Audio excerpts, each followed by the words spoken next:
hinanap nilang binalikan sa Jerusalem, ay naroon kasama ng mga guro at nakikinig, nagtatanong, at maraming namanghang sa kanya. Kaya marami ang nagtatanong din, Brother Pisoy, si Jesus ba nag-aaral o hindi? Ako ang sagot ko dyan, nag-aaral si Jesus. Pero yun 3 taon lamang ang iba. Ang iba 3 taon, nag-aaral 16 years, 1 taon sa grade 1. Yung iba hindi nakapag-aral. Pero si Jesus, nag-aral ulit sa lahat. 3 araw. Saan siya nag-aral? Sa Jerusalem. Tignan niyo ba, ha? Kung mapapansin niyo, ano sinabi? Si Jesus, umunlad ang kanyang karunungan. Kinalugdan siya ng Diyos. Kinalugdan din siya ng mga tao. Malinaw po mga kapatid na kung saan bago siya nag-aral at bago naghimala, dumaan muna siya sa schooling. Dumaan muna siya sa pag-aaral. Yung iba nag-aaral ng 16 years, 15 years. Pero walang mangyari. Pero si Jesus, may mabuting nangyari. Kaya nga sa kanyang unang pangangaral ay sinabi niya, sinabi ng kasulatan sa aklat ni Isaias na sumasa kanya ang Espiritu ng Panginoon. Bakit po? Kasi nung wala pa si Jesus, mga kapatid, hindi pa po bumaba ang Espiritu sa atin. Nung si Jesus ay dumating na, bumaba sa kanya ang Espiritu ng katalinuhan.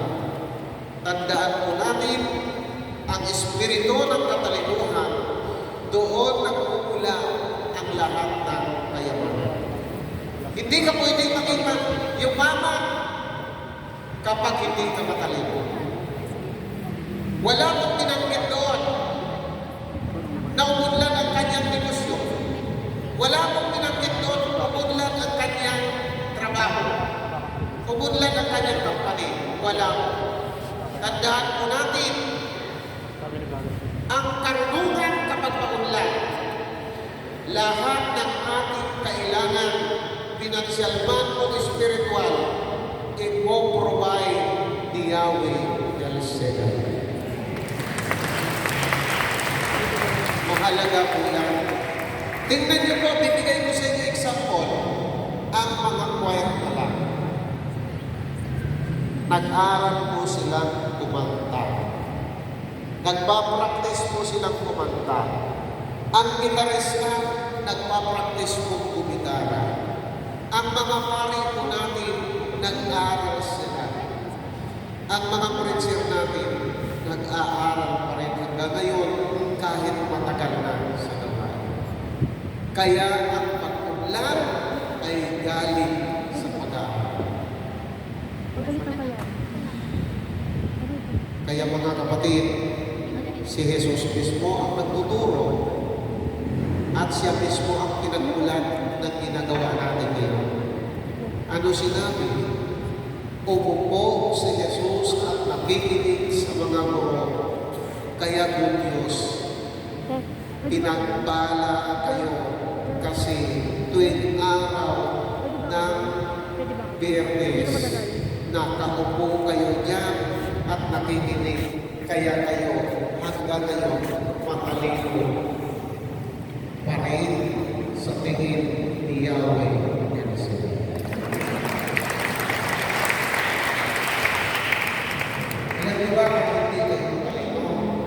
wala po sana kayo.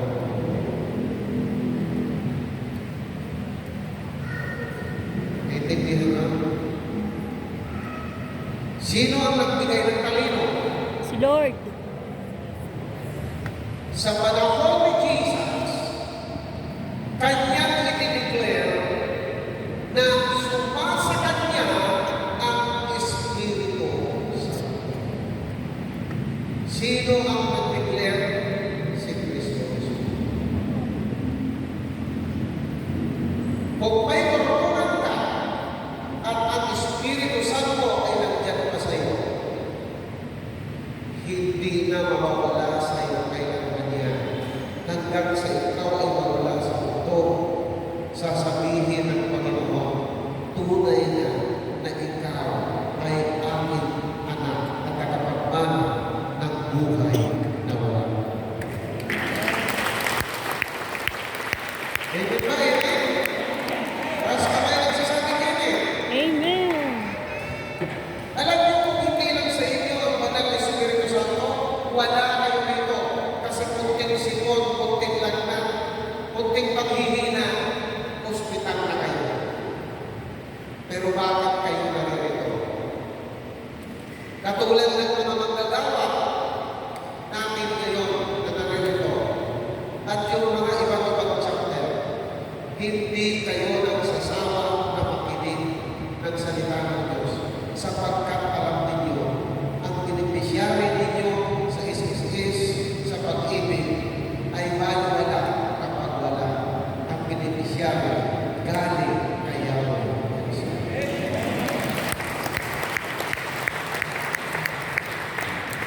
Ano ang pinaka-punto natin? Sumakay Jesus ng Espiritu Santo, kaya sa kanyang gawain, binautismuhan niya ang mga tao. Ano ang binautismo niya? Hindi bira, ginto, o pila, o ano pa man. Kundi ang binautismo niya, yung laging binabanggit sa misa. Ano sabi? Binabautismuhan ko kayo sa pangalan ng Ama, ng Anak, at ng Espiritu Santo. Alam niyo ang tawag doon? Kaya ang tanong ng iba, bakit may kambal? Ang pinagmulan ng kambal ay ang Ama, Anak, at Espiritu Santo. Alam niyo ba bakit? Sa iisang Diyos, pero tatlo sila. Ang kambal, isang saging, pero tatlo sila. Dalawa sila. Ibig sabihin, mga kapatid, may pinagmulan. Kaya, magtaka bakit may saging na kambal, may tao na kambal, may itlog na kambal. Kasi ang Panginoong Jesus mismo ang nagsabi sa pangalan ng Ama, ng Anak, ng Espiritu Santo. At madalas natin naririnig sa iisang Diyos, tatlo, triple. Kapag nandiyan sa iyo lagi ang Ama, ang Espiritu Santo, kapatid, makakapag pa ang buhay mo. Ang pagpapala sa iyo ay lagi kang kakapuli. Isang malaking pagpapala na pinaka the best sa lahat. Hindi bira dito o bilang. Wala naman kayamanan o problem ng bahay na magagandang panalaki. Ang pinakamagandang pagpapala na tinatanggap natin, yung wala kang ayuma, wala kang diabetes, hindi ka high blood, wala kang sakit, yun ang pinakamagandang pagpapala. Kaya na minsan tinanong ako ng aking doktor, ano ang sikreto mo? Bakit hindi ka high blood? Ano ang sikreto mo?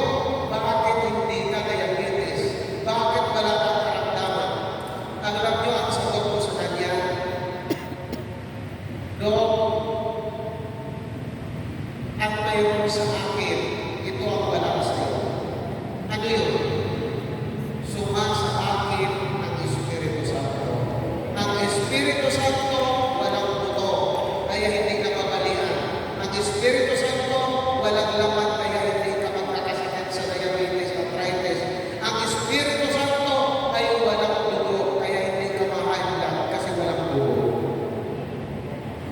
Sabi ng tinuturo mata sa akin, Brad, pwede bang ako'y maging katulad mo na sumasayo ng Espiritu Santo? Ang sagot ko sa kanya doon, kung gusto mo ng Espiritu Santo ay nasayo, mayroon kang dapat tanggalin. Ano ang dapat mong tanggalin? Tanggalin mo ang paninigarilyo mo. Alam niyo, sagot niya agad sa akin, wala naman sa Bible yung sinasabi mo, walang nakasulat sa Bible na bawal manigarilyo. Ang sagot ko sa kanya doon, kaya hindi sinulat sa Bible na bawal manigarilyo kasi wala pang pagturino mo ng sigarilyo. Kaya isusulat natin ngayon sa space ng Bible, bawal manigarilyo, doktor, kasi mahirapan ka manood ng TV sapagkat ang TV wala na sa harapan mo nasa bagang mo na. Hindi siya makalusot sa akin. Ano ba ang bawal? Bawal maglasing. Yun ang sinabi, bawal maglasing. Pero, no, hindi bawal mag-inom. Kasi pag hindi ka uminom, patay ka. Tawa niya ng tawa. Sabi niya, yun ba ang pwedeng gagawin ko? Sabi ko, may pangatlo pa. Makipagbalikan ka sa iyong minamahal. Yan ang gusto ko. Alam niyo ba bakit? Kasi ang katotohanan, ibig sabihin makipagbalikan ka sa iyong minamahal. Kung dati maliit ka pa, love na love mo si Lord, ngayon wala ka na sa Kanya, lumayo ka na sa Kanya, makipagbalikan ka kay Lord para pagpalain ka ni Yahweh sa buhay. Kaya kapag ikaw ay nanghihina, makipagbalikan ka. Kasi promise ka na. Malayo ka. Ano, naintindihan niyo? Taas kamay ang nakakaintindi. Yun ang sinasabi ng Panginoon, nangaral ako ngayon upang palayain ang mga sinisiin.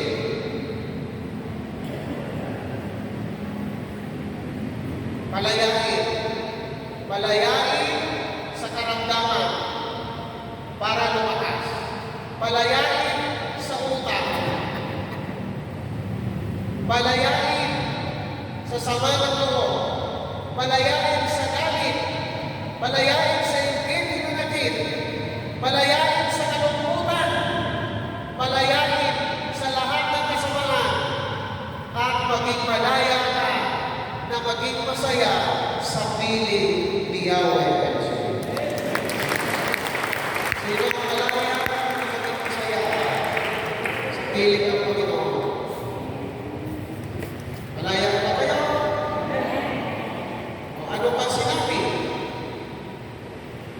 Upang ang mga ulan ay makakita. Bakit ulan ang pinagkit? Kasi kapag bulag ka, hindi masaya ang buhay. Kaya sabi ng Panginoon, eto, ang bulag, tumuran siya mismo sa puti at ipinunas niya sa bulag at nakakita. Nakakita. Pero, huwag niyong nanayahin na magmura sa lupa at itunas niyo sa kalabang anak. Lalong manubulag yun. Si Jesus lang ang gumagawa ko. Ha? Ano? Biro mo, dudura ka sa lupa, tapos ipupunas ka sa mata. Si Jesus lang ang gumawa doon, gagaling talaga. Pero pag ginaya mo si Jesus, kapatid, kung palago o bulag, lalo pang mawawalan. Correct!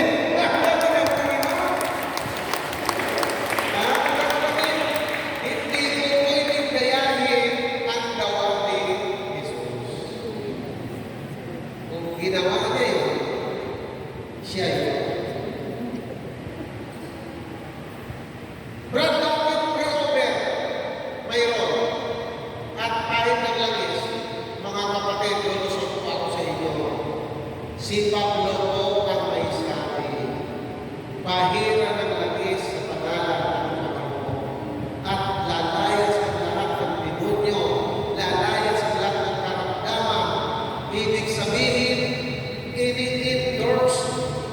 Pablo, si Jesus, natanggapin mo si Jesus upang ikaw ay gagaling sa anumang kalagayan. Parang gano'n. Pag nagsalita si Father, sino inendorso niya? Si Jesus. Pag nagsalita ako, sino inendorso ko? Si Jesus. Ang mga choir lalo na. Pag kumanta yung mga choir, matindi. Oo, dagiya ka pa sa dalangin ko. Ako'y ibibig mo kahit ako ay ganito. Walang katapusan. Ano? Ang pagmamahal. Ako'y ibibig mo kahit ako'y tuloy. Walang pagkanatin. Alam niyo ba, maraming mga may sakit, dahil sa may sakit, nagduloy. Pero pinagaling sila ni Lord, diretso na ang tingin. Kaya binanggit ni Lord, Lord ang baga, tumingin ka lang sa akin, hindi ka manunulit. Purihin na natin ang tingin. Amen? Basta kayo nagsasama niya. Amen! Tumingin ka lang sa akin, hindi ka manulugi sa negosyo. Tumingin ka lang sa akin, kapatid, pagpapalain ka at makakapag-abot ka. Nalakalan ko, Roy. Si Sister Josie, sabi ko, ano ba hinintay mo? Umalis ka na. Abay na balitaan ko na nakalis na pala. Kaya alam nyo, sabihin nyo lang kung saan kayo gusto pumunta. Taas naman. Gusto nyo sa Amerika? Woo! Canada? Woo! Gusto nyo sa Japan? Yan. Mga kapatid, ang dami ko na pong parating. Japan Street, Trago Wakas. Paranyaki na kapatid ko.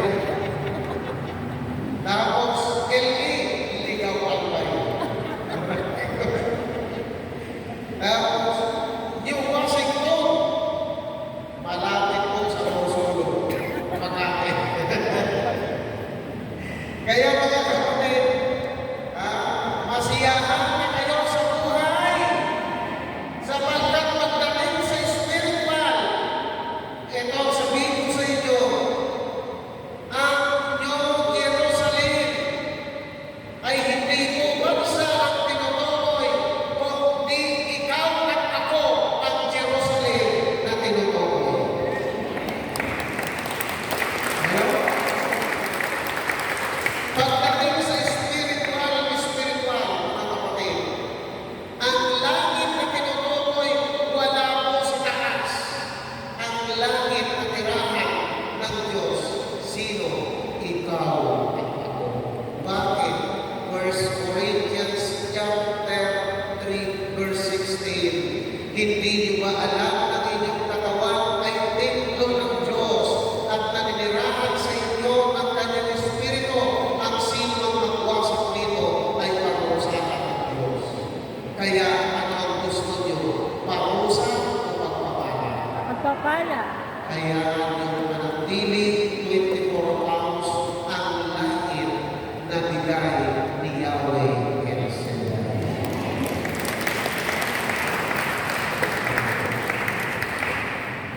Ano? Sino ang nasa langit? Basta ba?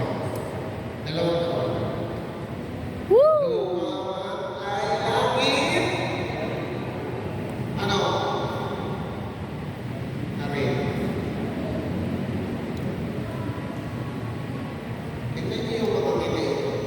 Parang sa langit na kayo.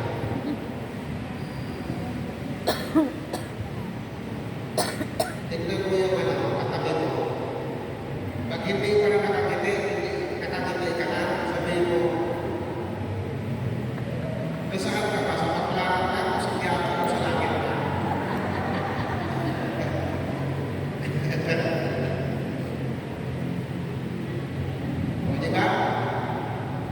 Alam niyo, kausap ko kagabi yung mga sister. Sabi niya, alam mo ba, Brother Wilson, ako 81 na. Pero nakakarating ako sa akin.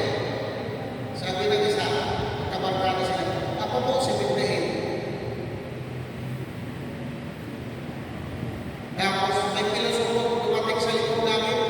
Ako, kahit hindi ako makarating sa akin, basta makarating ako sa langit.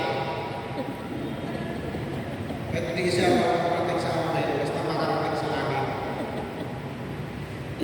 Alam niyo sa akin ng isang kasister, nagsalita, Sister, niloloko mo ba kami tatlo? Bakit po? Hindi ka nga makarating sa akin, sa langit mo kaya?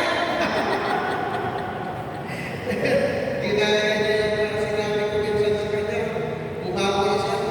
Kasi dati yung mga sister na yun, hindi umaatid sa akin.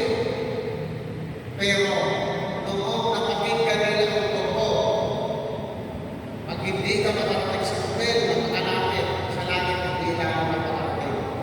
Kasi sa akin, hindi ka makarating sa langit, makita ka.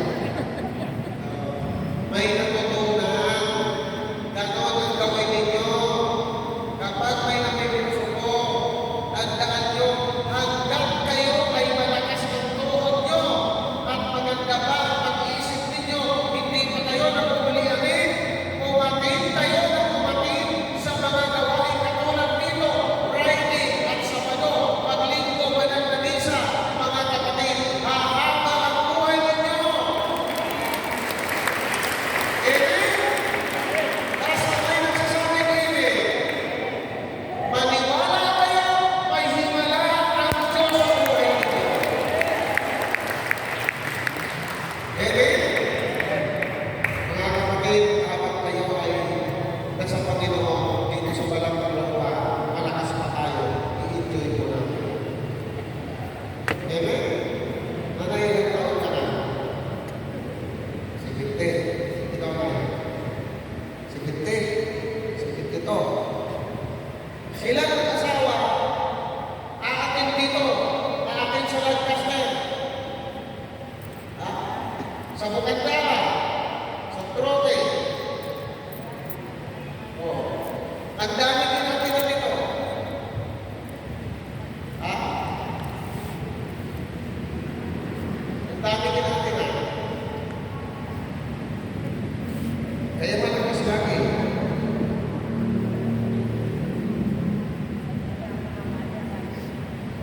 Oh, pag hindi nag-aaral ka ng hira, o hindi pa kayo, matuto, tunay ito.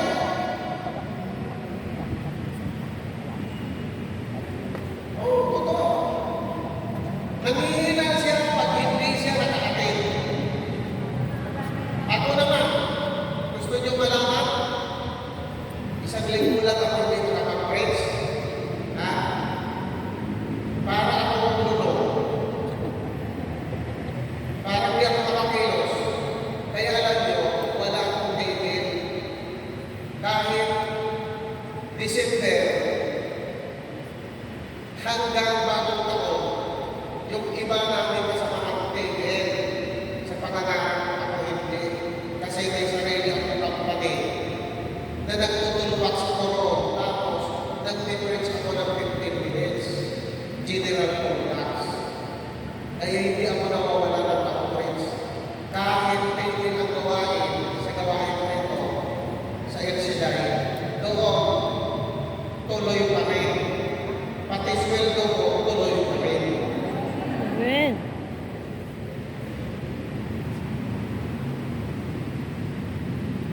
Ano?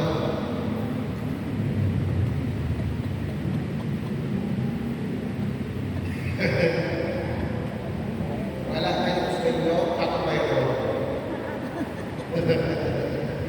Alam niyo bakit pinagpapala yung mga tao na mapagbigay? Gusto niyo malaman? Ang mga mapagbigay na tao, madalas, yung sakit nila nawawala lahat. Humahaba ang buhay nila. Alam mo, ang dasal ko nga doon sa nagbigay sa akin ng motor, 81 na siya, Abutin ko siya ng 100 para makatatlong bigay ko siya ng motor. Sabi ba naman sa akin, anak, yung motor mo ilang taon na? 2 na po. Pagdating ng 3 taon, palitan natin. Sabi ko, nanay, salamat po. Naglagi ko kasal, abutin ka ng 100 para makatatlong motor pa ako.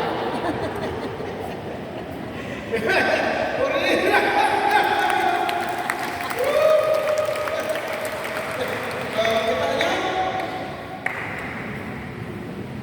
Alam niyo, minsan yung anak ko kasama ko lagi, 8 years old, sa Abel, tapos minsan kasama ko sa Winnipeg. Sabi ko sa kanya, anak, ikaw ang dasal. Dasal yung bata. Sa pangalan ng Ama, Anak, ng Espiritu Santo. Amen. Lord, si tatay ko, lagi ko siyang proteksyonan kahit saan siya pupunta. Ikamat ko siya para lagi ako malaki ang pao. Kasi umupat yun. Bigyan siya ng mama niya ng bato. Bubulong sa akin. Ay. Binigyan ako ni mama pao. Ganun din ang ibigay ko. Eh, alam mo naman, pag bumulong, dagdagan na. Pero pag sumiga, huwag mo nang dagdagan.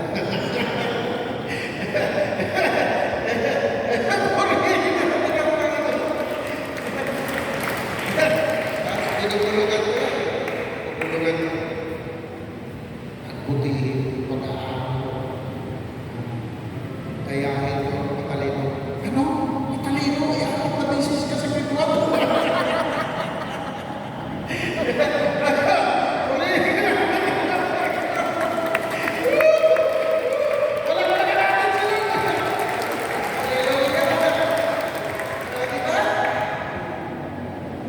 Pinulungan